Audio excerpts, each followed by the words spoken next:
Hey, how's it going everyone? Coach Aero here with our third Rocket League lesson of the fall. If you watched last week's video, you know that this week we are going over the basics of passing, specifically when applied to the 3v3 game mode.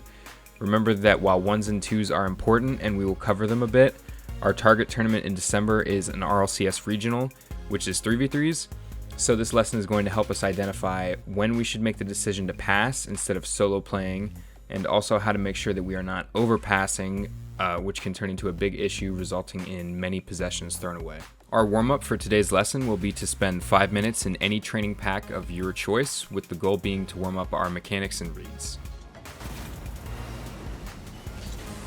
For passing basics, we will start with the first step of deciding how and if we should pass the snapshot. The snapshot is essentially when you take a quick glance around the field and take note of the position of the defenders and your teammates, including which way their cars are facing. For this example, a graphic is going to be popping up on the screen in which I have used a drawing tool to illustrate the players' positions.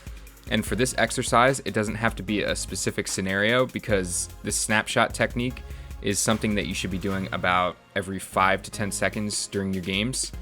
For this drill, play a 3v3 ranked match, and following the game, pick a situation and pause the game at random in the replay reviewer and identify all 6 players and which way they are facing and where they are positioned. Now we are going to cover the 2 basic types of ways that you can deliver a pass: low on the ground or a pass in the air. Now we can know if we should pass and how by remembering our snapshot technique.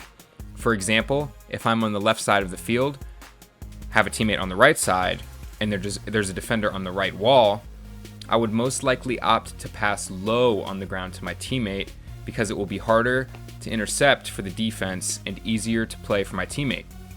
Play another ranked 3v3 game mode for this drill, and in the replay viewer, take a random snapshot when you have possession of the ball or are about to hit it, and determine if passing in this situation is a viable option or not. If it's not viable, think how you can improve on this situation.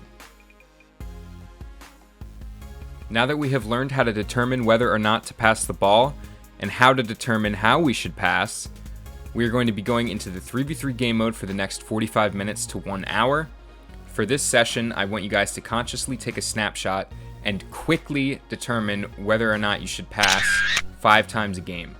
Remember that Rocket League is fast-paced, and you will need to make these decisions very quickly, so working on speeding up your time doing this will help a lot.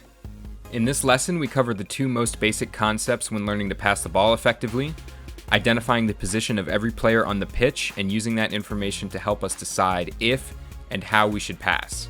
If you guys aren't used to playing 3s, it might be a little daunting at first to analyze 6 different cars very quickly, but with practice and redoing the drills in this video, you will see improvement. Thanks for watching everyone, and stay tuned for next week's video playing second man in 3s. Have a great day everyone.